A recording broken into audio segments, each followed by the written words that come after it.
Hello everybody, this is Math Hub Professional. And today we want to solve another math problem together.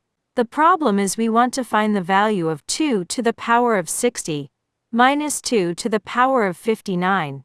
What do you think the result would be? Well, we need a common factor between the two terms so that we can factor them. Look at the term on the left. 2 to the power of 60. Isn't it equal to 2 multiplied by 2 to the power of 59? Of course it is.